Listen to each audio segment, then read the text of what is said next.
अब गुपकार अलायंस जो है उसमें जो 6 पार्टीज हैं वो मिलके एक अलायंस बनाती हैं और ये दावा करती हैं कि हम तब तक सरकार से कोई बातचीत नहीं करेंगे, हम तब तक कोई इलेक्शन कॉन्टेस्ट नहीं करेंगे जब तक आर्टिकल 370(35)A रिस्टोर नहीं होता। इस बीच में 2020 में डिस्ट्रिक्ट डेवलपमेंट काउंसिल के इलेक्शंस आते हैं और ये पार्टीज बॉयकॉट करती हैं कि we will not contest elections. उसके बाद ये घोषणा होती है कि जो इलेक्शंस जो हैं वो पार्टी बेसिस पे होंगे। फिर उसके बाद ये डिसाइड करते हैं वी विल कॉन्टेस्ट इलेक्शंस। अब क्या है कि वो स्थिति ऐसी थी, अगर तो बॉयकॉट करें तो लोगों को जवाब क्या देंगे अपने रिप्रेजेंटेटिव्स को। अगर कॉन्टेक्स्ट करते हैं तो उनका जो केस है वो सारा खत्म हो जाता है that we are against article 370। उन लोगों ने पार्टिसिपेट किया, गुपकार अलायंस ने भी पार्टिसिपेट किया, बाकी पार्टीज ने भी पार्टिसिपेट किया और 5 फेसिस में वो इलेक्शंस हुए। जो अलायंस ये कहता है कि we will not participate in any activity और इनिशिएटिव अनटिल अनलेस आर्टिकल 370 और 35A इज रिस्टोर्ड। जिस दिन वो डिसाइड करते हैं कि हम पार्टिसिपेट करेंगे, उसी दिन जो जिस चीज़ को लेके अलायंस बना था वो खत्म हो जाता है प्रैक्टिकली। लेकिन मीडिया ने उसको बड़े अलग ढंग से दिखाने का प्रयास किया। अब ये जब हमको पता है कि पॉलिटिकल अलायंस जब होते हैं तो हम डिसाइड करते हैं कि ये कॉन्स्टिट्यूएंसी जो है, इस कॉन्स्टिट्यूएंसी में ए पार्टी ने बी के साथ अलायंस किया है, या तो ए का कैंडिडेट होगा या बी का कैंडिडेट हुआ, ऐसा हमें देखने को मिला। अब 2020 के जो इलेक्शंस हैं, मैं थोड़ा सा उसके बारे में आपको कुछ डेटा आपको दिखाना चाहूँगा। इस इलेक्शन में सबसे ज़्यादा पार्टिसिपेशन 51.7% पार्टिसिपेशन हुआ लोगों का। जो पार्टीज हैं जो चुन के आई, सबसे ज़्यादा जो सीट्स हैं वो बीजेपी को मिली 75 सीट्स। उसके बाद दूसरे नंबर पे नेशनल कॉन्फ्रेंस आता है 67, independent 58, PDP, Indian national Congress, अलग अलग पार्टीज इसमें चुन के आती हैं, उनके रिप्रेजेंटेटिव चुन के आते हैं। जम्मू कश्मीर का जो यूटी है उसमें इस समय 20 ज़िले हैं। हर ज़िले के अंदर 14 कॉन्स्टिट्यूएंसीज बनाई गई, टोटल 280 कॉन्स्टिट्यूएंसीज थी, जिसमें चुनाव हुए 2 सीट्स को छोड़ के, जहां पे 2 कैंडिडेट ऐसे हैं जिनके सिटीजनशिप का कुछ इशू है। 278 सीट्स के ऊपर इलेक्शंस हो गए, रिजल्ट्स आ गए और 20 डिस्ट्रिक्ट्स के अंदर जो डिस्ट्रिक्ट डेवलपमेंट काउंसिल के जो चेयरपर्सन है वो अपॉइंट हो गए हैं, वाइस चेयरपर्सन वो अपॉइंट हो गए हैं और अपना जो पंचायत को स्ट्रेंथन करने का कार्य शुरू हो रहा है।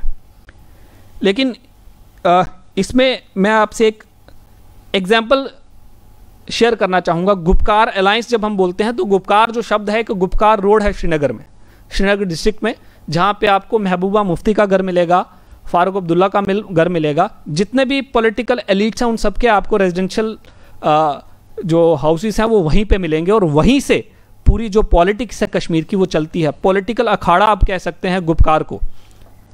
अब वहाँ का जो डिस्ट्रिक्ट है उसका मैं डेटा आपके सामने रखूँगा 14 सीट्स का। इंडिपेंडेंट कैंडिडेट 7 आउट ऑफ 14, 50% लोग जो हैं गुपकार को डिस्कार्ड करते हैं।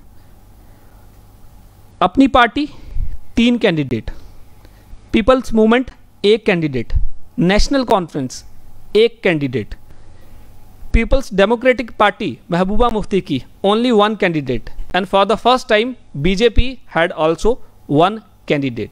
अब आप डिसाइड कर सकते हैं कि जहां से गुपकार जो अपनी वॉइस को रेज करते हैं, जिसको अपना गढ़ मानते हैं डिस्ट्रिक्ट को, जहां से पूरी पॉलिटिक्स चलती है, वहां पे 50% लोग उनको डिस्कार्ड कर रहे हैं और इंडिपेंडेंट चुन के आ रहे हैं। इसी तरह एक और मैं एग्जांपल लूंगा बडगाम डिस्ट्रिक्ट का। अब बडगाम डिस्ट्रिक्ट में आप अगेन 14 कॉन्स्टिट्यूएंसीज वहां पे थी। 6 कॉन्स्टिट्यूएंसीज की बात करूंगा। बिरवा 2 एनसी का कैंडिडेट जीतता है और जो हारता है वो पीडीपी का कैंडिडेट। इसी तरह चडूरा 4थी कॉन्स्टिट्यूएंसी, एनसी का कैंडिडेट जीत के आता है, पी का कैंडिडेट रनर आता है। इसी तरह पखेरपुरा एनसी जीतती है, पीडीपी का कैंडिडेट। इसी तरह रस्तून, वहाँ पे भी जो इनका एक पार्टनर है, अलायंस पार्टनर, वो जीतता है, पीडीपी हारती है। सुरे यासर एनसी जीतती है, पीडीपी हारती है। एक तरफ तो हम कह रहे हैं कि हमने अलायंस बनाया है, हम मिलके इलेक्शन लड़ेंगे, लेकिन कुछ डिस्ट्रिक्ट्स के अंदर ये पॉलिटिकल अपोनेंट्स थे, वहां पे भी जीत के आए। इसी के साथ साथ आगे मैं एक चीज़ आपको और इसमें हल्की सी बताता हूं कि जिस दिन हम कहते हैं कि 370 और 35 से नहीं आएगा तो हम कुछ नहीं करेंगे, जिस दिन हमने एंटर कर दी पॉलिटिक्स में तो हमने वो डिस्कार्ड कर दिया। हमने जो फैसला लिया था या हमने जो संकल्प लिया था वो संकल्प हमारा उसी दिन टूट जाता है। इसके बाद जो कंटिन्यूसली डिबेट्स हुआ, JNK के अंदर डिफरेंट डिबेट्स हुई, उसके अंदर जब आप पार्टिसिपेट कर रहे हो, इट मीन्स लोकल बॉडीज़ की मैं बात करूंगा कि अर्बन लोकल बॉडीज़ जो हैं उसमें पहली बार जम्मू कश्मीर के अंदर 2005 में इलेक्शंस होते हैं, 2005। उसके बाद 5 साल के बाद ये टेन्योर पूरा होता है और उसके बाद 2018 में दोबारा म्यूनसिपल बॉडीज़ के इलेक्शंस होते हैं, जिसमें 78 अर्बन लोकल बॉडीज़ को चुना जाता है, जिसमें 2 म्यूनसिपल कॉरपोरेशंस हैं, एक जम्मू में है और दूसरी श्रीनगर में। 6 म्यूनसिपल काउंसिल्स हैं और 70 कमेटीज़।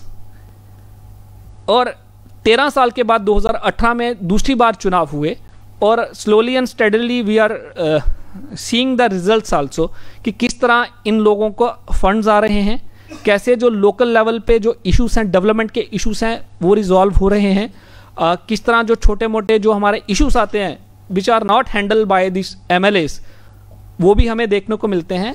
पंचायत इफेक्टिवली चले, इसके लिए सरकार ने साथ ही इलेक्शंस होने के साथ ही after the abrogation of 35A and amendment in 370 1889 panchayat account officers को रिक्रूट किया है, उनकी सिलेक्शन हो गई है, वो फील्ड में काम कर रहे हैं। 317 पंचायत सेक्रेटरीज को अपॉइंट किया है, ने ऑलरेडी जो थे वो तो थे। 460 ऐसी नई बिल्डिंग्स हैं स्पेशली फॉर पंचायत के लिए दिया है। 1 करोड़ रुपया हर म्यूनसिपल काउंसिल के लिए और 50 लाख रुपए which is not digested by the political elites in Kashmir. क्योंकि फिर से वही बात, अब आप देखिए, मैं एक एग्जांपल आपको और दूंगा, आपने निरंतर देखा होगा कुछ सिलेक्टेड पॉलिटिकल पार्टीज के जो सरपंच हैं या लीडर्स हैं उनकी किलिंग हो रही है कश्मीर में। लेकिन अब वैसा नहीं है कि एक की किलिंग होगी और दूसरा खड़ा नहीं होगा। निरंतर आप देखिए कि पॉलिटिकल पार्टीज के जलसे कश्मीर के अंदर हो रहे हैं। 5 अगस्त 2019 को 15 अगस्त 2019 को लाल चौक जो है उसको तिरंगे की रोशनी की तरह चमकाया गया। जीरो ब्रिज आपने सुना होगा, डाउनटाउन जीरो ब्रिज, वहां पे आपको तिरंगा दिखेगा। गुलमर्ग में जाओगे, सोनमर्ग में जाओगे, you will see this national flags. Dal झील के किनारे आपको नेशनल फ्लैग दिखेंगे और वही लोग, पैसे दिए हुए लोग नहीं है, वही कश्मीरी आवाम जो चेंज को फील कर रहा है। और इन DDC इलेक्शंस के अंदर जो 39 कैंडिडेट हैं वो इंडिपेंडेंट जीत के आए, जिसमें लगभग जो 50 इंडिपेंडेंट जीत के आए, 31 फ्रॉम कश्मीर, 31 युवा कश्मीर से चुन के आए, जिसमें महिलाएं भी हैं और लड़के भी हैं। 19 लोग जम्मू से चुन के आए। अगर उनकी आप डिटेल्स देखोगे, advocates, engineering graduates, PhD holder, जिसमें मैक्सिमम स्ट्रेंथ आपको लड़कियों की मिलेगी। तो और इस तरह जो the strengthening of gross root level democracy is going on in Jammu and Kashmir. 27-28 साल लग गए, लेकिन वो क्रम अभी जम्मू कश्मीर में शुरू हुआ है और आने वाले समय में हमें बड़ी सारी ऐसी पॉजिटिव चेंजेस जम्मू कश्मीर में देखने को मिलेंगी। आप सबने मुझे यहाँ पे बुलाया, अपनी बात रखने का मौका दिया, इसके लिए आप सबका हार्दिक धन्यवाद।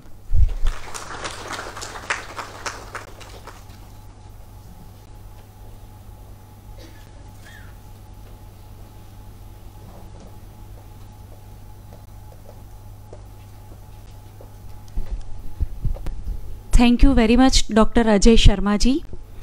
હવે क्वेश्चन आंसर सेशन આપણે ओपन મૂકીએ છીએ. જેમને जिसको भी कुछ भी क्वेश्चंस हो, कुछ भी पूछना हो अजय जी से, तो वो पूछ सकते हैं. सबसे पहले तो मैं ही स्टार्ट करती हूँ. तो मुझे एक क्वेश्चन है सर. मेरा क्वेश्चन ये है कि डोमिसाइल सर्टिफिकेट जम्मू कश्मीर में उसकी ज़रूरत क्या है? देखो, अहमदाबाद में तो हम रह रहे हैं, तो हमारे पास ऐसा कोई डोमिसाइल सर्टिफिकेट नहीं है. तो अब जम्मू एंड कश्मीर इंडिया का जैसे सब जगह पे जो रूल्स है वही वहाँ पे भी लागू होते हैं. तो what is the need of this domicile certificate?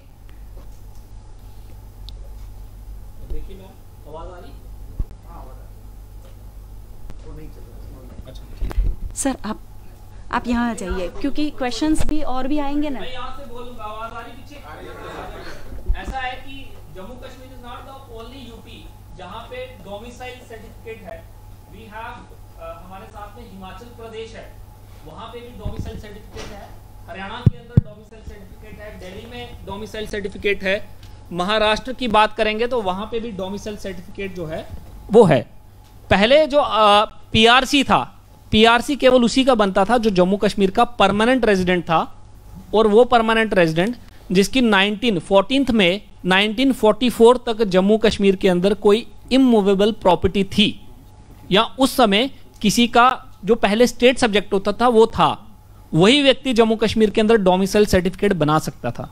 लेकिन आज जो परमानेंट रेजिडेंट सर्टिफिकेट बना सकता था, अब ये जो नया डोमिसाइल सर्टिफिकेट है, जैसे मैंने आपको बताया कि जो लोग सेंट्रल गवर्नमेंट एम्प्लॉइज 10 साल से जम्मू कश्मीर के अंदर रह रहे हैं, उनके डोमिसाइल जम्मू कश्मीर के अंदर बनना शुरू हो गए हैं।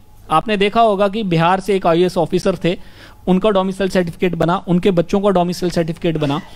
इसी तरह 15 साल से कोई भी व्यक्ति जम्मू कश्मीर के अंदर रहता है, और वो ये फिक्स नहीं है कि आपको रेगुलर 15 साल रहना है। जैसे हमारे आर्मी ऑफिसर्स हैं, अगर अपनी पूरी सर्विस में 15 साल जम्मू कश्मीर में लगाते हैं, एक बार 3 साल लगा दिए, एक बार 4 साल लगाए, 5 साल लगाए, टोटल 15 होता है। एक जगह नहीं, कभी आप उड़ी में लगा लो, कभी अखनूर में लगाओ, पुंछ में लगाओ, किश्तवाड़ में लगाओ, कहीं भी लगाओ, 15 साल के बाद आप और आपके बच्चे जम्मू कश्मीर में डोमिसाइल बना सकते हैं। कोई बच्चा जम्मू कश्मीर में 7 साल तक पढ़ाई करता है और 10th और 12th में अपेयर होता है, फेल हो जाए कोई दिक्कत नहीं है, डोमिसाइल सर्टिफिकेट बना सकता है। तो now it is open ended. अब कंडीशंस हैं, जैसे हिमाचल प्रदेश में कंडीशंस हैं, या हरियाणा में शायद 3 साल है, महाराष्ट्र में भी ऐसा है, तो वो जम्मू कश्मीर के अंदर है जी। हाँ 10 साल है गुजरात में भी, तो हाँ ये है। और दूसरा इसमें क्या है कि now it is open ended कि जम्मू कश्मीर के जो विस्थापित लोग जम्मू कश्मीर से बाहर सेटल हो गए, अगर गुजरात का डोमिसाइल भी रखते हैं तो आपका जम्मू कश्मीर का डोमिसाइल तब भी आप ले सकते हो, और जितने भी बेनिफिट हैं जम्मू कश्मीर के अंदर वो ले सकते हो। अब जरूरी इसलिए है कि जैसे मेरी यूनिवर्सिटी के अंदर जो मेरी हेड थी वो शी इज फ्रॉम दिल्ली, यहाँ बड़े सारे हमारे टीचर्स सेंट्रल गवर्नमेंट एम्प्लॉइज बाहर से हैं, उनके बच्चे जम्मू कश्मीर में रहेंगे, जम्मू कश्मीर के अंदर प्रोफेशनल एजुकेशन नहीं ले सकते, इंजीनियरिंग नहीं कर सकते, मेडिकल की पढ़ाई नहीं कर सकते, नौकरी नहीं कर सकते, जमीन नहीं ले सकते। अब उन सब लोगों को लाभ मिला है जो केवल डोमिसाइल से ही संभव है जी।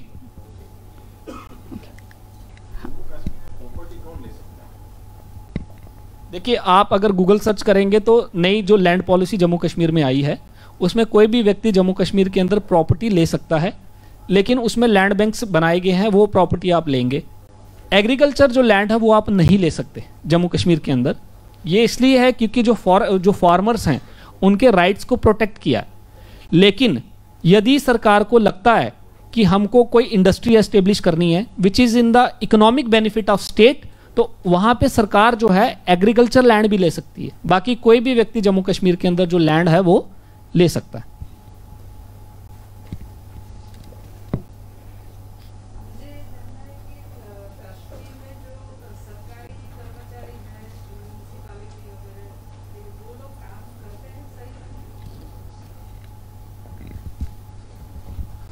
बिल्कुल सही से आपने म्यूनिसिपैलिटी बोला ना, हाँ जितने भी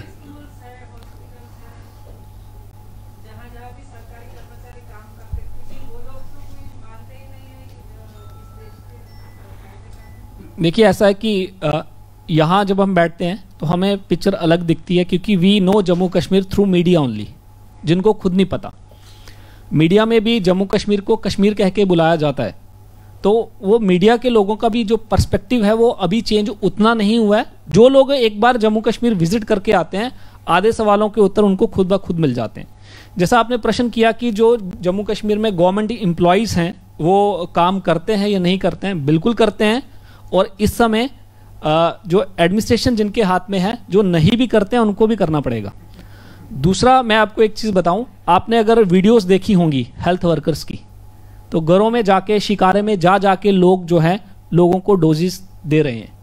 इसके साथ ही जो लोग पहले जो प्रशासन में थे और ये समझते थे कि उनके घर वालों की जागीर है जम्मू कश्मीर, और जिसके मन में जो आता था वो पाकिस्तान के सपोर्ट में हो या anti national post social media में अपडेट कर देते थे।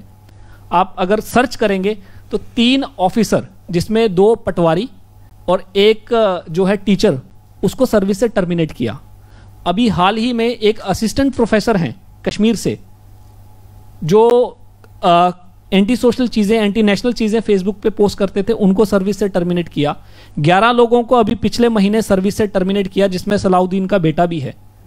एक तो आपको काम करना पड़ेगा ट्रांसपेरेंसी के साथ, अकाउंटेबिलिटी के साथ, और जिस काम के लिए आपको अपॉइंट किया वही करना है। उसके अलावा यदि कुछ और करते हैं, एंटी नेशनल कुछ भी करते हैं, तो आपको सर्विस से टर्मिनेट होना पड़ेगा। साथ में सरकार ने अभी एक एक्ट लाया है और जिसमें यह कहा गया है कि कोई भी व्यक्ति जम्मू कश्मीर के अंदर अगर एंटी नेशनल एक्टिविटीज में इन्वॉल्व होगा तो उसका सीआईडी वेरिफिकेशन नहीं होगा। सीआईडी वेरिफिकेशन नहीं होगा, आपको पासपोर्ट नहीं मिलेगा, आपकी नौकरी जम्मू कश्मीर के अंदर नहीं मिलेगी। बाकी इसके साथ ही जैसे सेक्रेटरीट मूव होता था जम्मू कश्मीर में, अभी वो सेक्रेटरी लेवल पे ऑफिसर्स मूव कर रहे हैं। बाकी के लोग जम्मू वाले जो हैं जम्मू में रहेंगे एम्प्लॉयज़, लोअर ग्रेड एम्प्लॉयज़, और श्रीनगर वाले श्रीनगर में। ये भी इसलिए क्योंकि जो आपकी वर्किंग है वो इफेक्ट ना हो। जी, थैंक यू।